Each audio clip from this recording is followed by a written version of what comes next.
Final de ano é para curtir a família, para curtir os amigos, para descansar um pouquinho, para rir, para brincar, sabe? Para dar aquela pausa necessária e aí voltar com tudo depois dessas festas. Porque a gente sempre escuta assim, não, sou concurseiro, então não tem feriado, não tem domingo, não tem carnaval, não tem isso, não tem aquilo, não tem nada. Tá, beleza. Se você está muito bem preparado, estruturado para isso, beleza, mas a regra não significa que é para todos, né? Às vezes você, volta a dizer, você está num ritmo de estudo muito grande e aí, consequentemente, teu organismo está pedindo um pouco de descanso. Então faz isso, não deixa pesar na consciência não. Não, vou descansar um pouquinho mesmo, vou parar um dia, dois aqui, vou tirar um final de semana aqui para mim, para minha família, para curtir um pouquinho e volto com tudo nos estudos. Mas bem, para fechar o nosso encontro de hoje, né, mais um encontro, onde nós fizemos aqui uma sequência legal, histórica, né, porque nós fomos fazendo um caminhar histórico de séculos em séculos, então, consequentemente, trazendo diversos temas dentro da mesma aula. Para quem já tem ali uma bagagem interessante, fica até muito fácil, né, fazer essas conexões. Para quem ainda não, é interessante porque você consegue perceber a necessidade de aprofundar suas leituras. E aí, consequentemente, tu vais percebendo que é importante demais essa leitura. Não tem, eu acho que não tem forma melhor dentro, lógico, eu estou falando da minha disciplina, que é a leitura. Ela é primordial, não é? Quando eu tenho uma boa bagagem de leitura, eu consigo ir para resoluções de questões, debater, brigar com os autores das questões e logo para as assertivas, ir para o gabarito e discutir ali com os distratores. Isso de fato será muito importante, sabe? No nosso último encontro, a gente conversou bastante ali sobre o início do período republicano. A gente percebeu ali o quanto esse início do período republicano ele foi marcado por diversas lutas no campo e na cidade. Os movimentos sociais, seja na zona rural ou na zona urbana, eles chamavam bastante atenção. Porque essa república ela não veio ali com aclamação popular, com uma revolução aonde o povo iria participar de fato desse novo governo, de forma alguma. Na verdade, o que você tem é a elite que estava no poder econômico durante o Império, apossar-se também de vez agora do poder político. E, consequentemente, o povo vai estar à margem desta tal república, que de coisa pública não tinha nada. Mas bem, essa república que começa com um golpe, ela terminará com outro. Durante o período republicano, você vai perceber que essa história sem atropelos, contínua, monótona, que geralmente pode ser um desastre para um filme, ela na vida política brasileira ela não está presente. O nosso sistema republicano é marcado de fato por diversos momentos entusiasmados e, por outro lado, também marcado por rupturas. E rupturas essa que consequentemente, não agradou, de fato, a população.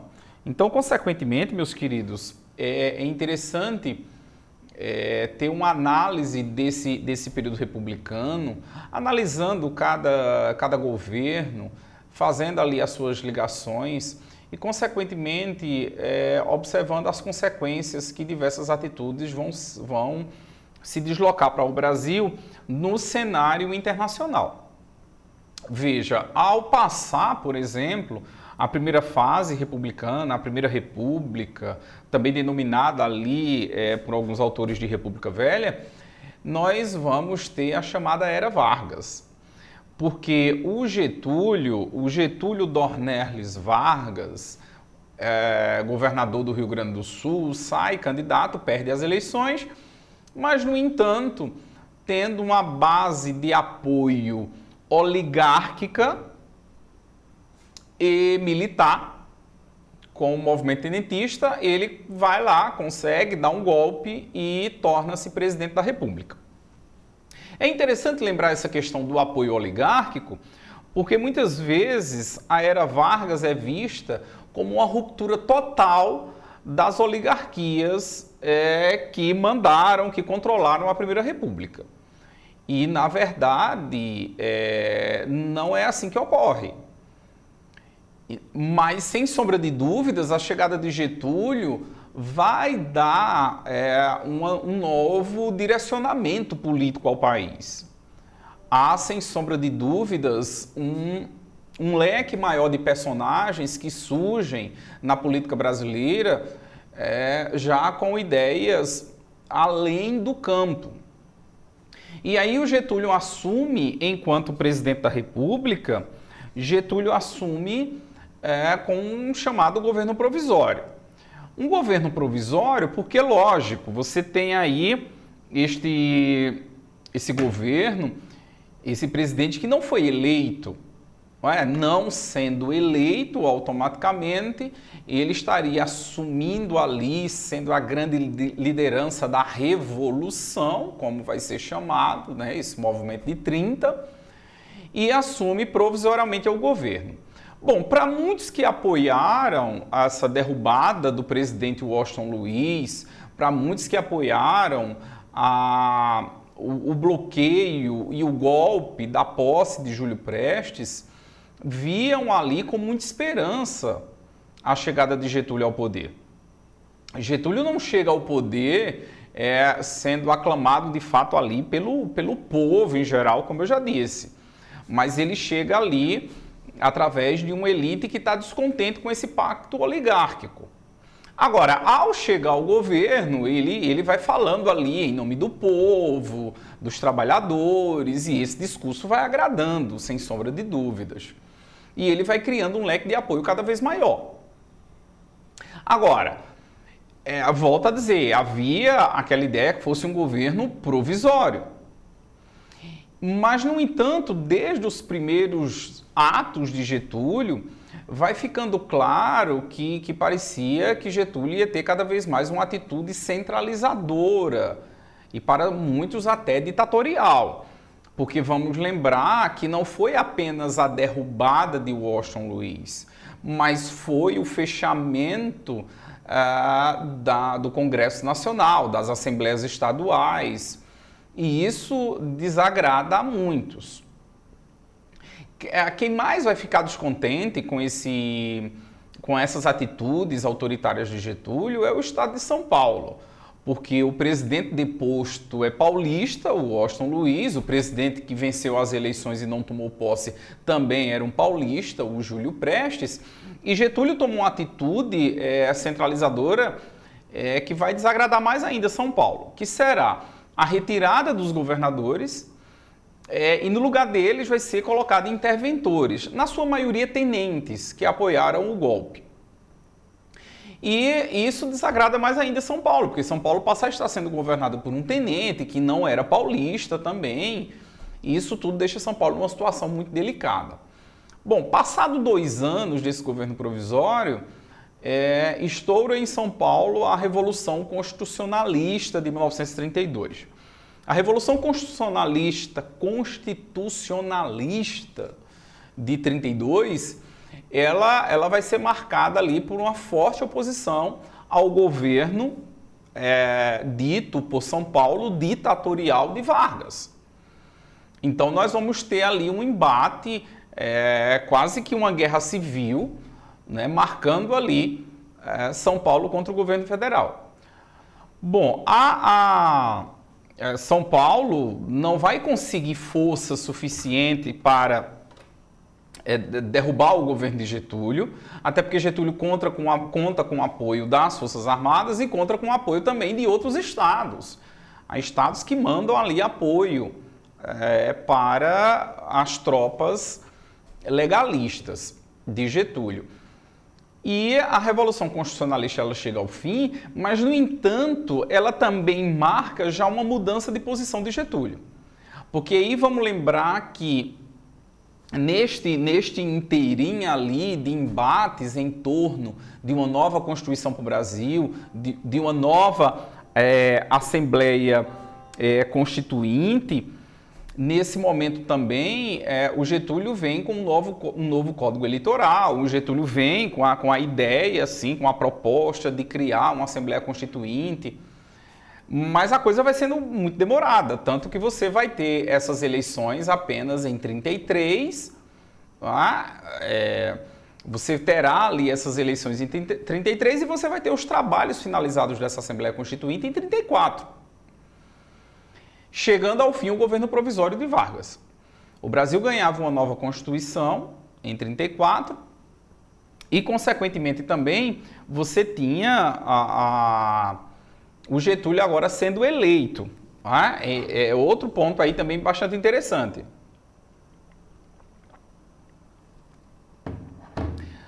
O Getúlio é eleito agora presidente, né? Ficou 4 anos no governo provisório e agora será eleito. Mas perceba, não é um voto popular.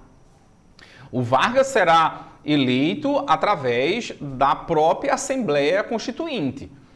Então Getúlio assume um governo agora, digamos assim, bom, legal, né? Porque foi eleito pela Assembleia Constituinte, mas, no entanto, vamos lembrar que essa Assembleia Constituinte, basicamente, quem estava presente eram pessoas que apoiavam o getulismo. Não é? Então, o Getúlio não está sofrendo muita oposição ali para vencer essas eleições. Vence pelo voto indireto, como já disse, e começa a fase que nós chamamos de governo constitucional. Nessa fase, gente, de governo constitucional, tem um ponto internamente que deve ser sempre lembrado, que é a questão do trabalhismo. Porque Getúlio, que durante o governo provisório vinha garantindo um leque maior de direitos trabalhistas através de decretos, esses direitos trabalhistas são incorporados agora à Constituição de 34.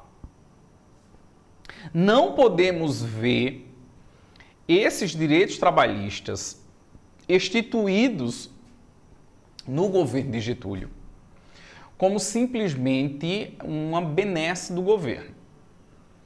Porque colocar apenas como uma dádiva de Getúlio é negar a luta dos trabalhadores por esses direitos. Basta você voltar um pouco mais na história e lembrar das grandes greves que existiram no Brasil em 1917, no governo do presidente Venceslau Braz. Então aí tu vais perceber que, consequentemente, você não pode deixar de lado essa luta trabalhista. Agora, ela vem, sem sombra de dúvidas, vem do governo de Getúlio. Ela vai ser instituída no governo de Getúlio. E um ponto externamente do Brasil, e aí nós não podemos nos esquecer, né, desse momento, é o que está acontecendo na Europa. Porque, veja, a década de 30 na Europa ela é marcada pela ascensão e consolidação do nazifascismo nos países europeus, principalmente aí a Itália e a Alemanha. Então você tem a essa altura um avanço do mundo comunista a partir da Rússia e, por outro lado, você tem a ascensão dos regimes nazifascistas. Esses movimentos que virão principalmente com mais força no pós-Primeira Guerra Mundial, isso também vai se refletir aqui no Brasil. E justo na década de 30 que Getúlio é presidente. Então, para que eu possa entender melhor o governo de Getúlio Vargas, automaticamente também eu preciso entender o que é que estava acontecendo no mundo que influenciou as atitudes e o governo de Getúlio Vargas, principalmente a partir desse governo constitucional. Isso tem que ser levado, de fato, ali em conta, sabe? O que é que vai estar sendo colocado ali como um governo constitucional de Vargas, o que é que vai estar sendo colocado que vá ampliar ou limitar o debate. 1935, os comunistas aqui no Brasil vão tentar derrubar o governo de Getúlio, na chamada intentona comunista. Não vão conseguir. A grande figura ali desse momento, Luiz Carlos Prestes, e a sua esposa, Olga Benário Prestes. E por outro lado, meus queridos, nós vamos ter Getúlio, vai se agarrar muito a isso, sabe? De colocar um governo cada vez mais centralizador por conta da ameaça comunista. Aproximando-se ali do ano de 37, nós vamos tendo ali o natural, né, o fim do governo de Getúlio. Porque automaticamente ali você teria para o próximo ano a substituição de Getúlio Vargas na presidência da República. Não é? Um governo provisório, um governo constitucional estava chegando ao fim. Só que o Getúlio ele toma uma força gigantesca dentro do controle do Brasil e das Forças Armadas e politicamente, que ele vai levar a cabo um golpe dentro do próprio governo. Porque o Getúlio vai simplesmente cancelar as eleições, o Getúlio vai alegar o perigo comunista para continuar presidente. Então, o Getúlio, nesse momento, dá um golpe no seu próprio governo. É um golpe pela continuidade do seu governo. Tanto que a Constituição de 34, ela é rasgada e é dada ao Brasil uma nova Constituição. É apelidada de polaca, inclusive. A partir de então, a partir de 37, nós iniciamos a terceira fase dessa tal era Vargas, em torno de uma ditadura. É muito comum a gente falar de ditadura do Brasil e lembrar da ditadura que vai se iniciar a partir de 64 e esquecer da ditadura do Estado Novo varguista. E esse é um ponto que não podemos, de fato, esquecer. Porque aí você tem o Getúlio continuando presidente, só que de uma forma ditatorial. Eu não vou ter agora mais uma imprensa livre, eu não vou ter mais um congresso com oposição atuante, ou mesmo um Supremo que pudesse ali colocar limites ao poder do presidente da República. Ele torna-se de fato ali um ditador. Mas assim, a palavra ditador hoje pesa muito mais do que na época, porque vamos lembrar que o Getúlio teve um grande apoio naquele momento. Vamos lembrar que você tem um período onde as democracias liberais estavam ali cambaleando. Não é à toa a ascensão do nazifascismo na Europa e a consolidação do comunismo na Rússia. Então, falar de ditaduras naquele momento era muito comum.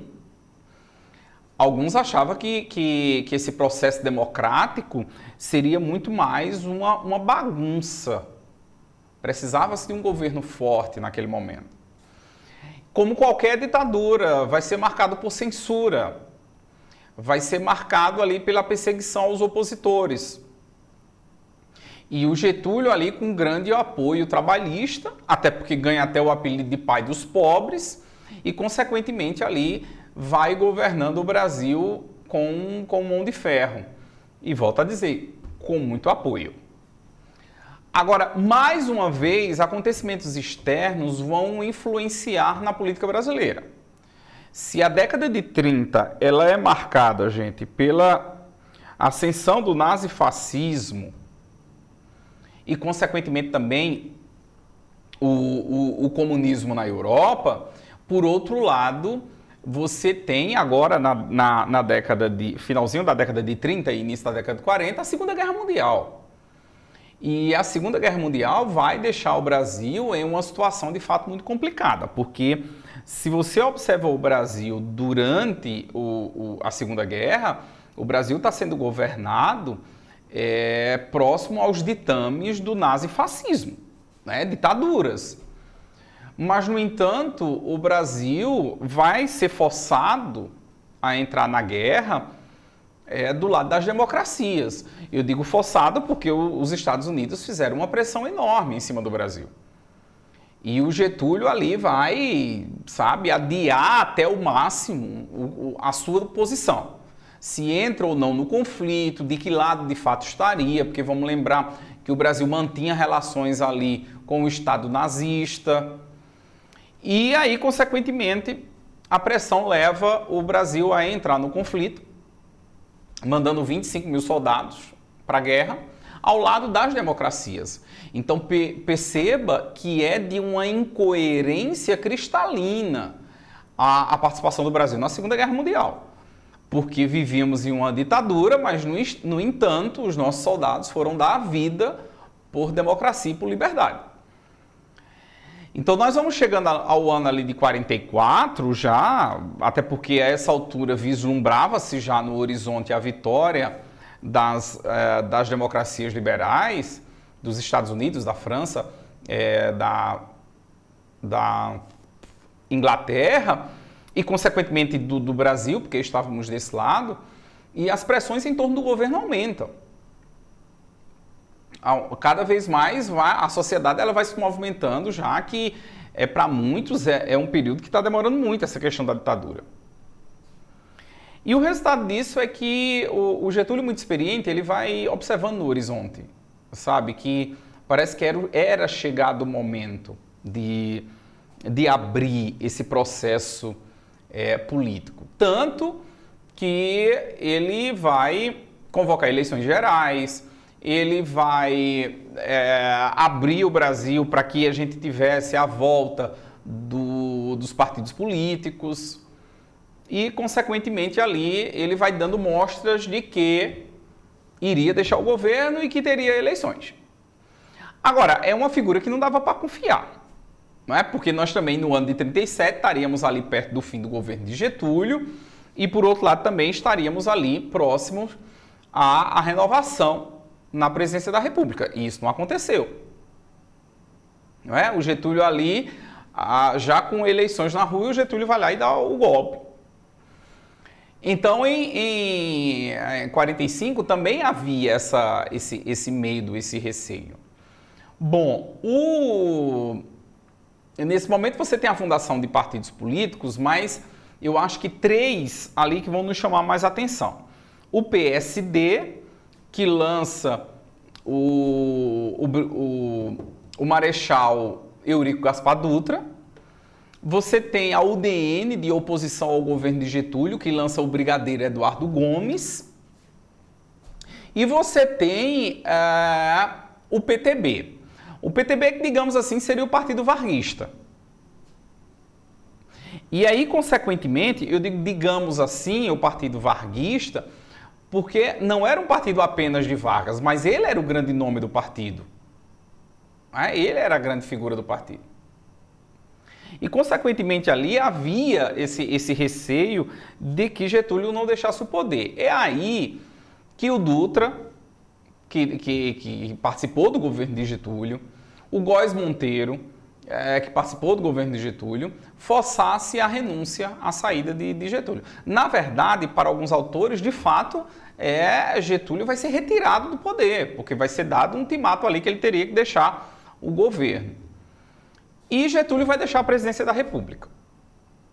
Deixa a presidência da República, o que ali ficava claro que, de fato, o Brasil iria às urnas e escolher o novo presidente. Beleza. Só que não seria a morte política de Getúlio, não, de forma alguma. Getúlio vai ser eleito, naquela época o candidato ele poderia concorrer à Câmara dos Deputados e ao Senado ao mesmo tempo, e também poderia ser por mais de um estado, a mesma coisa, e Getúlio vence aí para senador, para deputado, em mais de um estado, inclusive. Bom, vai assumir a cadeira como senador pelo estado dele, pelo Rio Grande do Sul. Então mostra bem que o Getúlio deixa a presidência, mas continua na política ativamente. Agora como senador da República. E o Eurico Gaspar Dutra vence as eleições. Esse período histórico, principalmente iniciado ali a partir do senhor Getúlio Vargas, esse período histórico, ele tem uma marca muito forte que será o populismo. Você tem isso muito, sabe? Principalmente na década de 30, em toda a América Latina, marcada principalmente ali pelo um aumento dos trabalhadores urbanos. Esses países estão deixando cada vez mais de ser países apenas restritamente rurais, mas também com uma grande massa urbana, e passa a ter presidentes que, na verdade, passam a confundir a cadeira de presidente da República e o ritual da presidência da República com sua vida particular. Então são pessoas que geralmente iam focar ali a massa, sabe? O foco deles seria os trabalhadores, seria a massa de trabalhadores que ali se encontrava.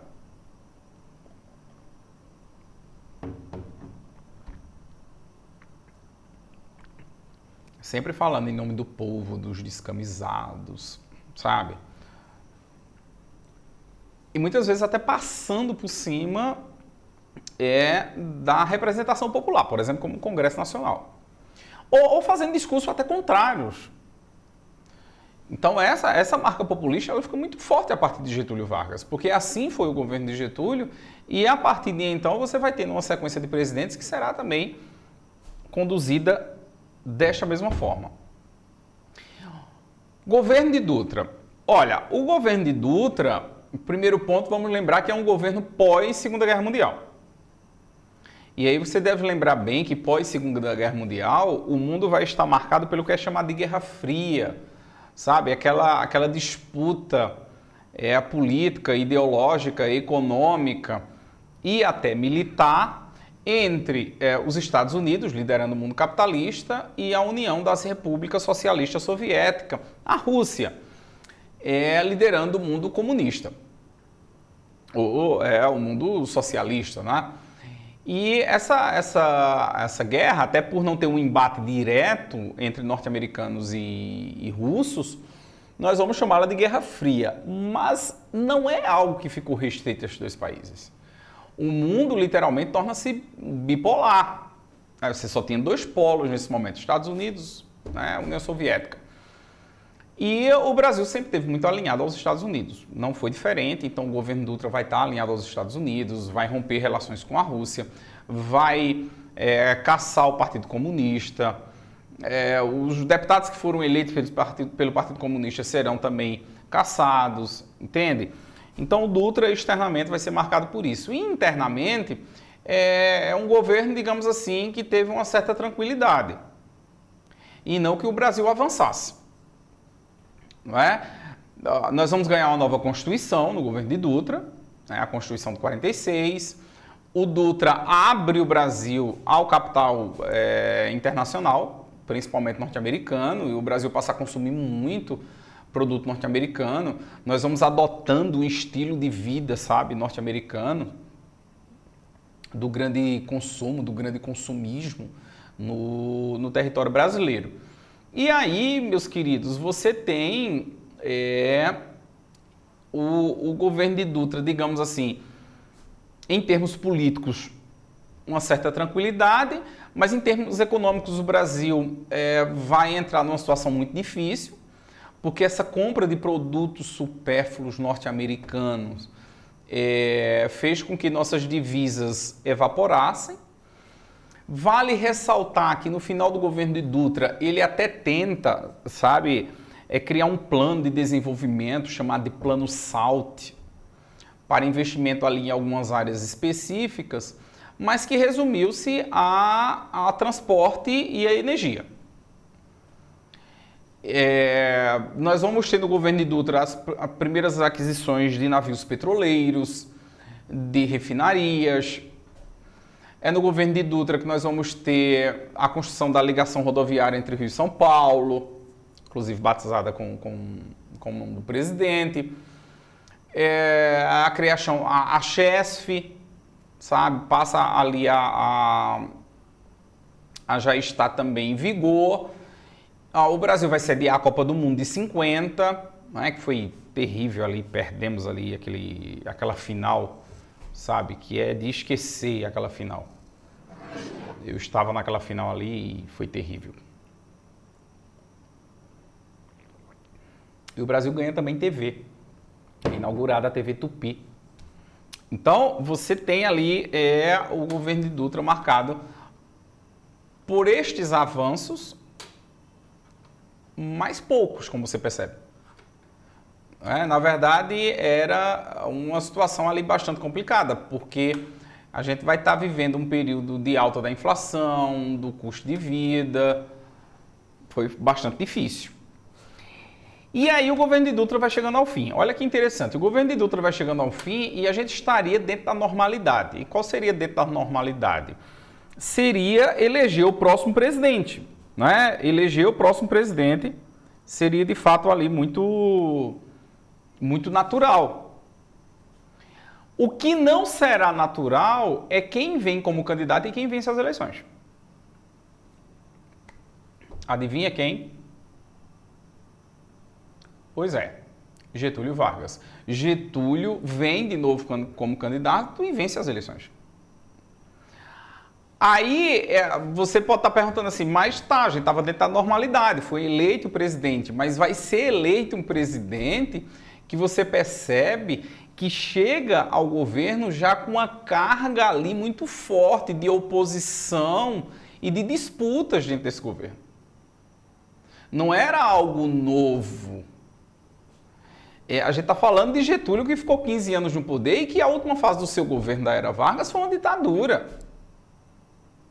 Então a oposição vai estar muito forte, a oposição da UDN, principalmente na figura ali do jornalista Carlos Lacerda, vai ser ferrenha em cima de Getúlio.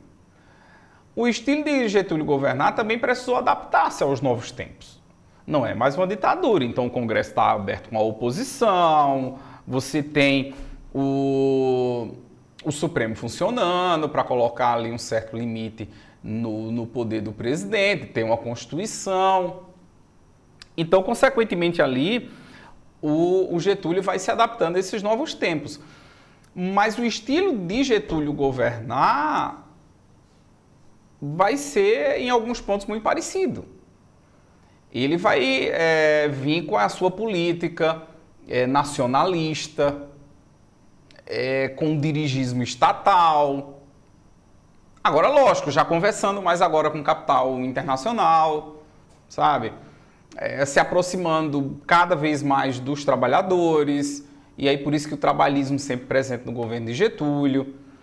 Agora nós temos problemas sérios, o custo de vida alto, nós temos ali a inflação nas alturas, mas o Getúlio vinha com um pensamento de fato grande, tanto que ele vem ali logo nos primeiros anos do seu governo, e ele vem fundar o BNDES, o Banco Nacional de Desenvolvimento Econômico, e ele vem propor a criação da Eletrobras, ele vem fundar a Petrobras, e lógico, no estilo de Getúlio, uma empresa estatal, uma empresa 100% sob o controle do Estado.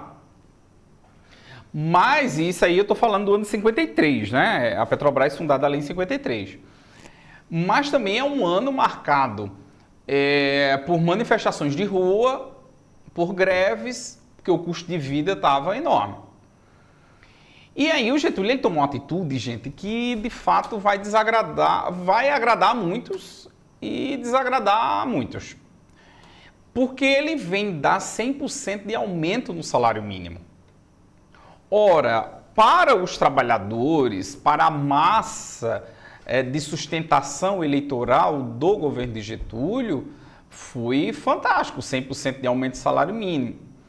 Mas para o empresariado, para aquele que vai pagar, não se agradou muito disto.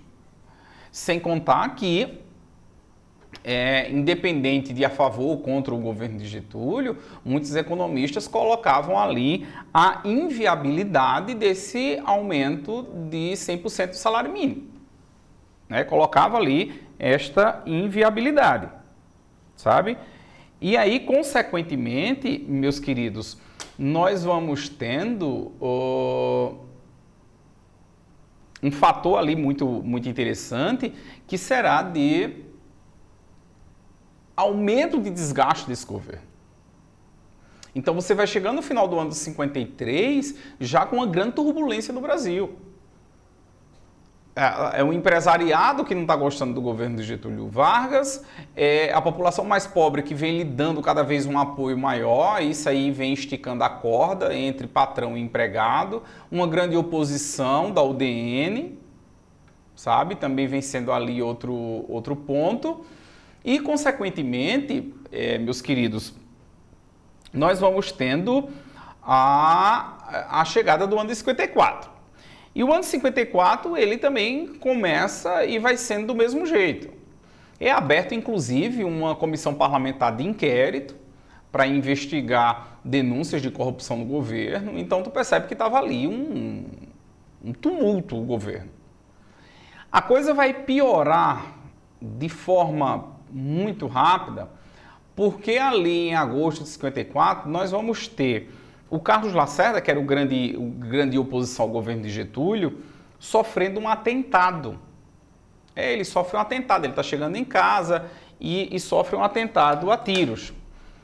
Não vai morrer, morre o segurança dele, e era major da aeronáutica, o Rubem Vaz, e isso tu imagina o tumulto que cria, né? Porque muitos passam a acusar o próprio Getúlio Vargas desse atentado. O próprio Carlos Lacerda acusou Getúlio desse atentado. Então, se já era um governo que estava uma turbulência muito grande, tu imagina agora com essa situação.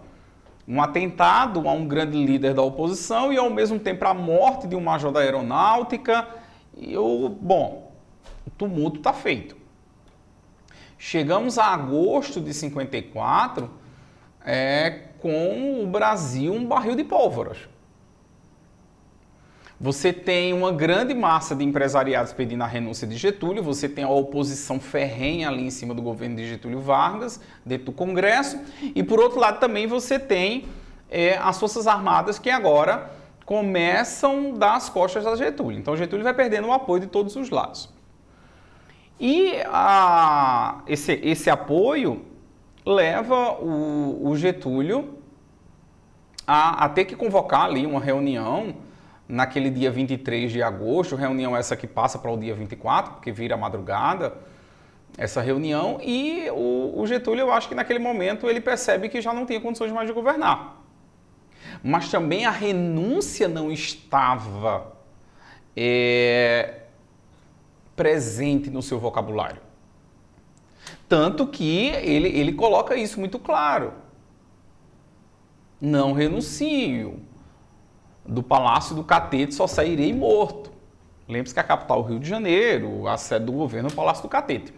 Só sairei morto. Sabe? E ele cumpre a palavra, porque logo cedo, do dia 24 de agosto de 54, o Getúlio comete suicídio. Então, ele comete suicídio e, consequentemente, ali na sua carta testamento, né, como ele deixa do final, ele sai da vida para entrar para a história, mas a história política do Brasil em nada melhora. Porque nesse momento tu imagina que logo após a morte de Getúlio, como ficou a situação brasileira, né? Há um tumulto político fora do comum. Mas bem, seguindo os passos políticos, assume o vice, o Café Filho, e assume ali em 54 para terminar o governo de Getúlio. Só que no ano seguinte já tinha eleição. Lembre-se, Getúlio ele comete suicídio em 54 e aí, consequentemente, o que nós temos é o Getúlio sendo substituído pelo vice em 54. Em 55 nós vamos ter eleições. E aí, lógico, o candidato que estava ali sendo considerado herdeiro de Getúlio iria vencer as eleições. E aí estou me referindo a Juscelino Kubitschek de Oliveira. O Juscelino ali, o JK, vem ali candidato, coloca como vice João Goulart. João Goulart que tinha sido ministro de Vargas, ministro do Trabalho de Vargas. O João Goulart que era uma pessoa muito próxima ali aos trabalhadores. Então a gente está falando de duas figuras ali que vão estar sempre associadas a Getúlio Vargas. E a oposição de novo perto das eleições. A oposição ao UDN, né? Porque a UDN de novo lança ali um candidato, mas perto das eleições. E aí, consequentemente, o que é que acontece? até o Juscelino tomar posse, nós vamos ter ali uma grande novela no Brasil. Porque, como eu disse, você tinha o vice Café Filho que estava no poder, mas alegando problemas de saúde, pede para sair. Assumiu o presidente da Câmara. O presidente da Câmara é o Carlos Luiz, que, sendo próximo aos udenistas, tentam ali barrar a posse de Juscelino. E aí vai ser deposto pelo Marechal Henrique Teixeira Lott. Não tendo o presidente da Câmara que foi deposto, assume o presidente do Senado, Nereu Ramos. Até que Juscelino tomasse posse ali em janeiro de 56. Então você percebe que da morte de Getúlio, do suicídio de Getúlio, até o momento que você tem a posse de JK, é uma turbulência política enorme. E o que é mais interessante é você observar todo esse fator político e o Brasil não avançar.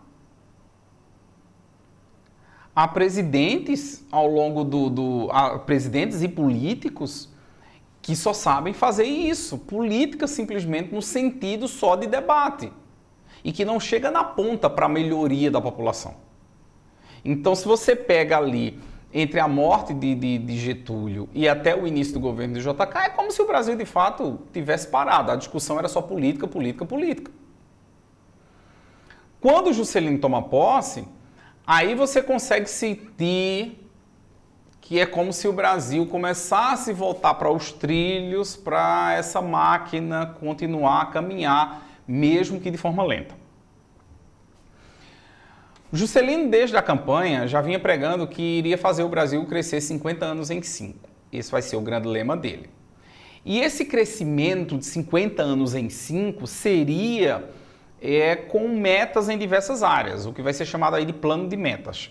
Então, seria metas aí para educação, para transporte, para a indústria de base. Bom, esse plano de metas ele vai ser executado, mas detalhe, vai ser executado com capital privado, nacional, com capital estrangeiro e com capital estatal. Isso significa que nós vamos ter um grande endividamento no governo de JK. Sim, o Brasil vai ganhar estradas, o Brasil vai ganhar montadoras de automóveis.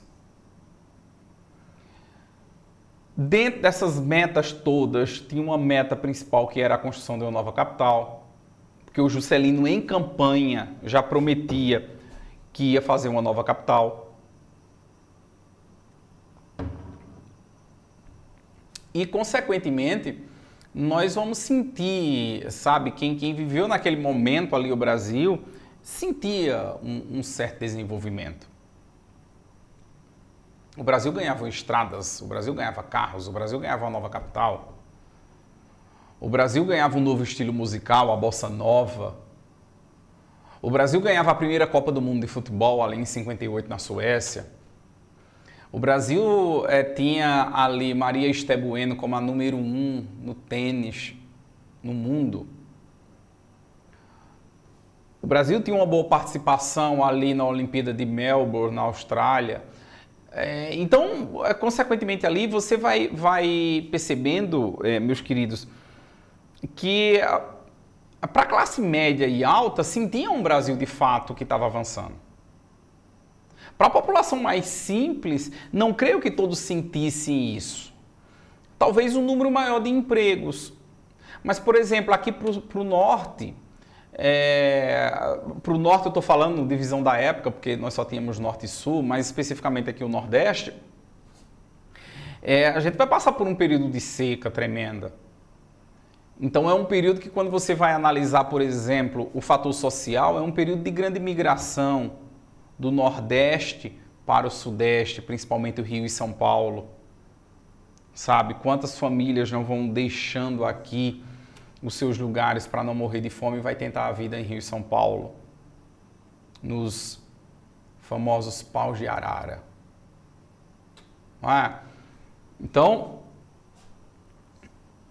é criada a SUDENE, a Superintendência de Desenvolvimento do Nordeste, para combater a seca, principalmente ali na região do polígono da seca, que abraça praticamente todos os estados do Nordeste, e ainda também o norte de Minas. Então nem tudo era mil maravilhas. Né? Para muitos vão chamar ali de anos dourados, devido às grandes conquistas. Mas não quer dizer que todo mundo tivesse esses anos dourados. E aí o governo dele vai chegando ao fim, é um governo que chega ao fim marcado por um grande crescimento econômico, em alguns anos ali chegando na faixa de 10% de crescimento, mas por outro lado a inflação beirando os 40%. Tu já imaginasse inflação de 40% ao ano? Então olha aí a grande contradição, né? E, consequentemente, o Juscelino não vai conseguir fazer seu sucessor. O Juscelino vai apoiar o Henrique Teixeira Lott, né? Porque o Henrique Teixeira Lott foi aquele cara que garantiu a posse de Juscelino. Então, você tem ali o Henrique Teixeira Lott, que será candidato. Não tinha reeleição para presidente, mas é muito interessante que tinha reeleição para vice, porque o vice de JK, o João Goulart, vai concorrer de novo. O voto era separado, sabe? Você votava para presidente e votava para vice. E João Goulart vence de novo como vice. Mas como presidente, quem venceu foi o cara da oposição, que era de um pequeno partido, o PTN, mas, no entanto, com o apoio da UDN. Estou me referindo ao senhor Jânio Quadros, que vence as eleições ali. Jânio Quadros, que era uma figura, de fato, era o auge do populismo, o Jânio Quadros. Era um orador histriônico, era um político teatral, vinha ali com um discurso de combater a corrupção, varrer a corrupção, e essa história de varrer a corrupção terminou colocando ali o símbolo de campanha dele sendo uma vassoura, e ele vence as eleições. Né? Jânio Quadros que teve uma política meteórica, né? Porque o cara de vereador, em pouco tempo, chega à presidência da República. Passando pela Prefeitura de São Paulo, governo de São Paulo, entende? E aí, consequentemente, o que é que nós vamos ter?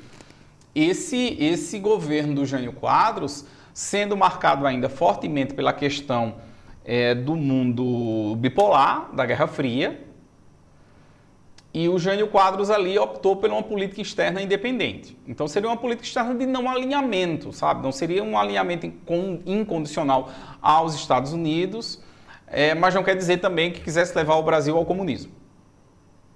Mas terminou ficando uma grande interrogação, que governo era esse? Que mantinha relações ali com os Estados Unidos, mas que reatou relações com a União Soviética, que condecorou Ernesto Che Guevara, um dos líderes da Revolução Cubana, entende? E isso vai fazendo com que o apoio ao governo dele vá sendo cada vez menor. A própria UDN, que apoiou o governo dele, deixa o cara para trás. Então ele vai se tornar naquele presidente sem uma base de apoio dentro do Congresso. E em se falando de um governo no estilo no Brasil, um presidencialismo, sabemos o quanto é importante que o presidente tenha um apoio dentro do Congresso Nacional, porque senão fica inviável esse governo. Sente-se isso com mais força no parlamentarismo, mas no sistema presidencialista também precisa ali de uma maioria. E ele vai perdendo apoio para todos os lados. Internamente, o governo louco, né? Porque internamente ele vai se preocupar ali com coisas pequenas, como briga de galo, proibição do lança-perfume, de corrida de cavalo, do uso do biquíni. Então, é um governo que todo mundo vai olhando assim e dizendo, que governo é esse? Sabe? Um pouco meio perdido ali. E a situação dele torna-se tão delicada que, com cerca de 8 meses de governo, ele renuncia. Olha que tumulto na política brasileira. É como eu disse, né? Como eu estava dizendo no início. Você não tem ali na política brasileira, nesse momento, uma ideia ali de continuidade, de tranquilidade. É um tumulto só. Você tem, nesse momento, a renúncia do presidente, do Jânio Quadros. O vice não estava no Brasil. O vice, no caso, o João Goulart, né? Não estava ali no Brasil. E, consequentemente, o que nós vamos ter é agora um grande embate, se João Goulart deveria ou não tomar posse, porque o João Goulart era acusado de comunista. Pela uma parte significativa das Forças Armadas e pela uma parte da sociedade civil. Então muitos vão contestando ali que ele não deveria tomar posse, outros vão dizendo, não, mas tem que ter a legalidade de tomar posse. Inclusive o governador do Rio Grande do Sul, Leonel Brizola, que era cunhado dele, vai fazer uma grande batalha, uma grande defesa pela legalidade. E no fim das contas fizeram um acordo. Olha, ele toma posse, mas toma posse no sistema parlamentarista, onde o presidente é chefe de governo, chefe de Estado, mas não é chefe de governo, ou seja, não governa. Então, dentro do sistema republicano, é a única fase que essa república torna-se parlamentarista. E num curto período, porque isso só vai ser ali de 61 a 63. É feito um plebiscito em 63 e a população escolhe a volta do presidencialismo, todo o poder para João Goulart. Mas aí, consequentemente, vai se armando nos bastidores um golpe. Sabe? Vai se armando ali o golpe. Para muitos, o golpe que não foi dado em 54, em cima de Getúlio, por conta até do suicídio, ele vai ser dado agora em 64. Então, o João Goulart ali assume a presidência com plenos poderes, vem com a ideia de fazer reformas de base no Brasil, então seria diversas reformas, inclusive uma reforma agrária, e lógico, um grande grupo ali vai acusando ele de ser comunista.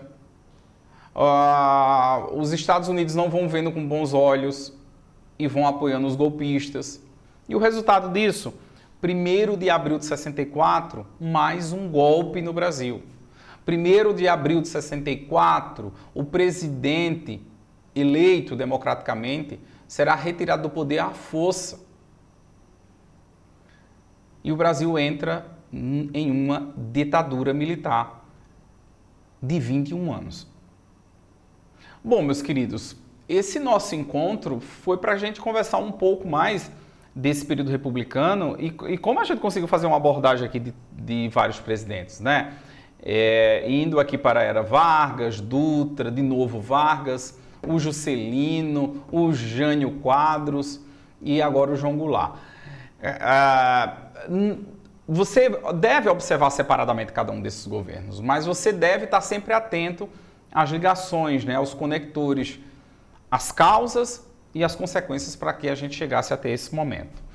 Meus queridos, um abraço forte, mais uma vez muito bom estar com vocês, é muito gostosa essa nossa conversa, principalmente porque a gente aborda de vários temas, né, no mesmo encontro. Fiquem na paz, foco nos estudos, mas se estiver cansado, descansa um pouquinho, que às vezes a mente também quer relaxar. Forte abraço, meus queridos. Até a próxima.